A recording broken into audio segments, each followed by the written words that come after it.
Hey, good morning, everybody. This is Daily App number 22, and for the first time, I'm actually talking, with a stand and not in selfie mode. Okay, it might not be the first time, but the first time outside for sure. And today, I want to talk about something, pretty simple, which is the algorithm. So, what do I mean by the algorithm? The algorithm is, of course, what makes you watch or don't watch the things on YouTube, Instagram, Facebook, you name it, TikTok. So I'll be focusing mainly on Instagram because I don't consume TikTok as much. I have TikTok. I watch a couple TikToks, but I don't do it often.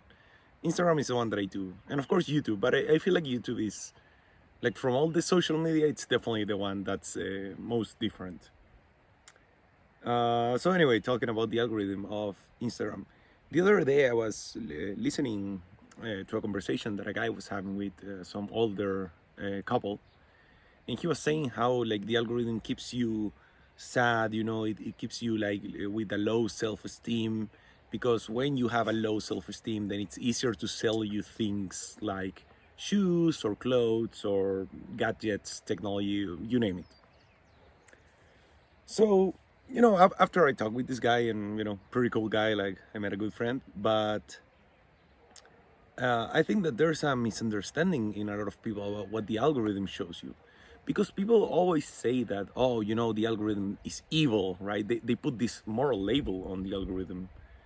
And, I'm a software engineer, so I kind of know what this algorithm do, or like, more important, like how they work generally. Because, of course, I haven't worked specifically on Instagram. I haven't seen the algorithm. But what the algorithm does, and how it gets like its settings for each person, it's basically engagement. Like that's the thing. The algorithm is not good nor evil, it's neutral. The algorithm is a mathematical formula that tells you, okay, if I made a change and then I realized that you spent, I don't know, like 0.1 second more like watching that, then that's going to be like a good thing. On the flip side, if I make a change and then you just scroll past it, then probably the change wasn't good. And you do that both automatically with the feed that they show you, and you also do that with A/B testing. What is A/B testing? Is basically you have one product and you show version A and version B to different users at the same time, and then you see how the engagement changes. So, for example, let's say, oh, now I want to make the post button bigger and red. I don't know. Like saying whatever. You would show the original button to half of your users and the new button to the other half, and then you would see, okay, if the other half actually had more engagement and people posted more, then that's a good change, and then that gets actually into the whole ecosystem. That is why sometimes you might notice some changes on Instagram, Facebook, WhatsApp, and when you ask your friends, like, oh, guys, like, have you checked this cool new feature? Sometimes they don't have that yet. It's because of A/B testing. You quite literally say, like, okay, I'm going to change this. Usually it's not 50-50. Usually it's more like, I don't know, like 20-80, maybe 10-90. Sometimes it's by region.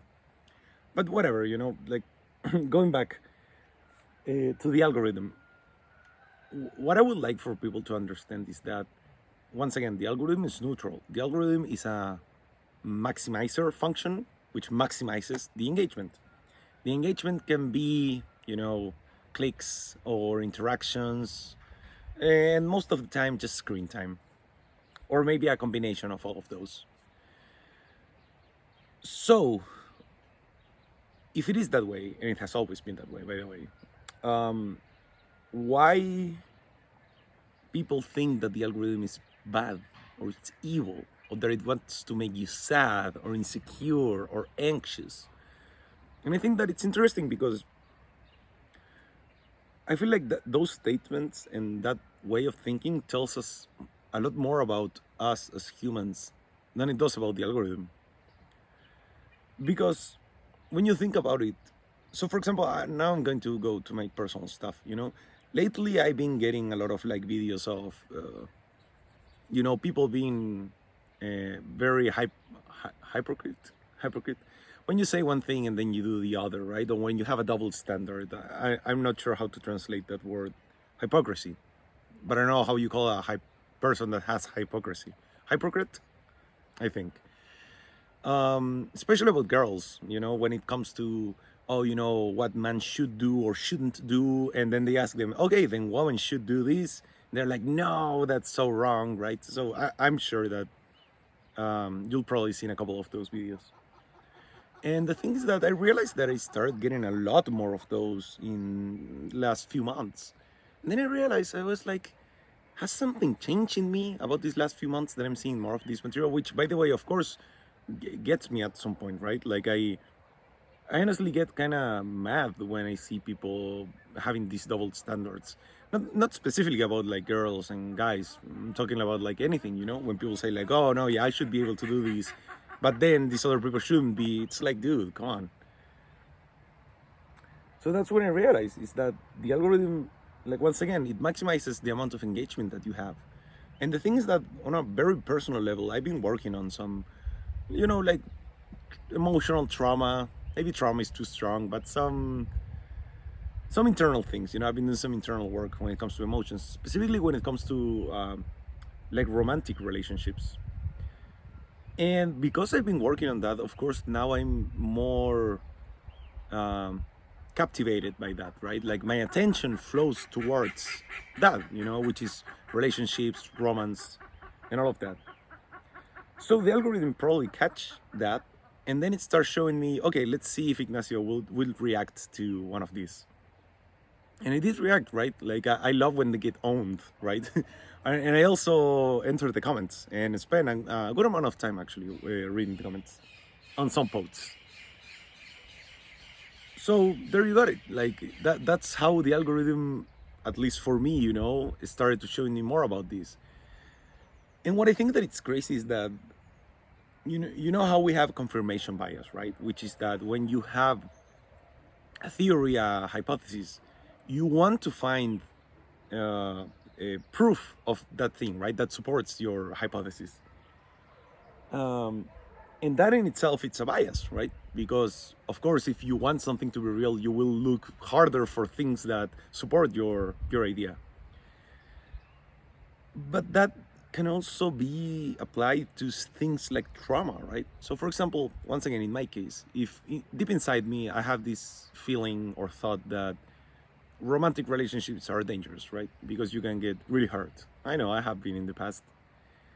So of course that the algorithm will show me like a video of like a girl saying like, yeah, I cheated on my boyfriend and whatever, like he deserved it. And then that will make me be like, oh, I was right. There's so many bad women out there. I shouldn't really be going for like searching for a romantic relationship. So you would say, or maybe I could say like, oh, see, the algorithm wants to keep me fearful, with low self-esteem, and insert more things. But it's not the case, right?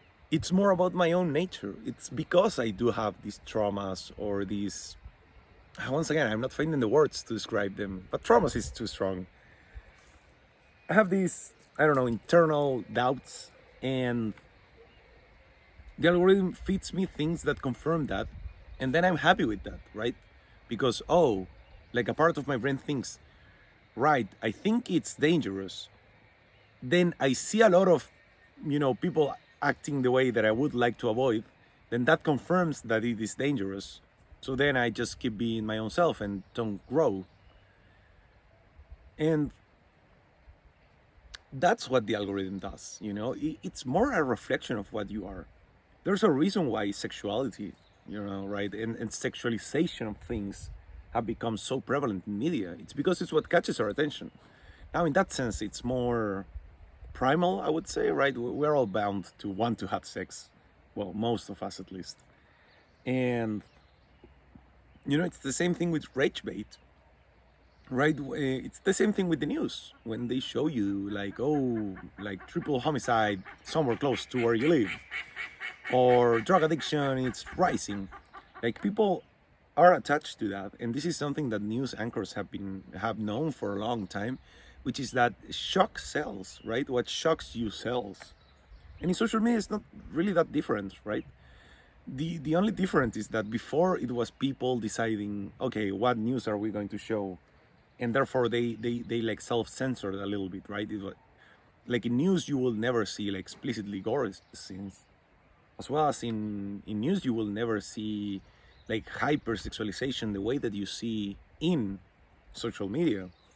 But in social media, it's more like the free west. And when the algorithm started to realize that, you know, I'll just maximize whatever engagement we can have, that's when we started seeing all of this. So yeah, I mean, well, damn, 10 minutes talking. I'm yapping a lot today. Maybe it's because it's a nice scenery, but the sun's kind of getting to me. So anyway, like that's what I wanted to say. The statement is that the algorithm is neutral and it tells more about human nature than it does about the algorithm itself.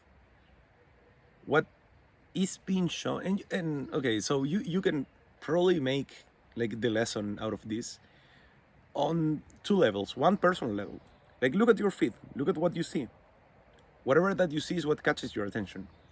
Of course, you might have like something that's humorous, right? Like it makes you laugh.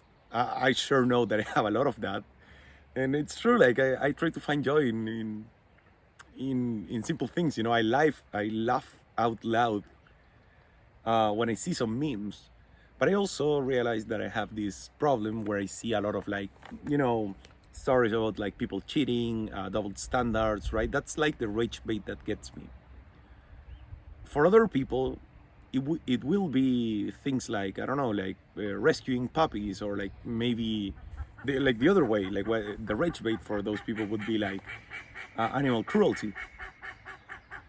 So yeah, I mean, once again, an invitation to reflect yourself, like what you are seeing in your feed. It's more a reflection of what catches your attention, but also on a, you know, like a broader level. You know, like if you think about society, if we are seeing such an increase in sexualization, it's because that's what catches our attention, which, once again, it's normal, it's natural.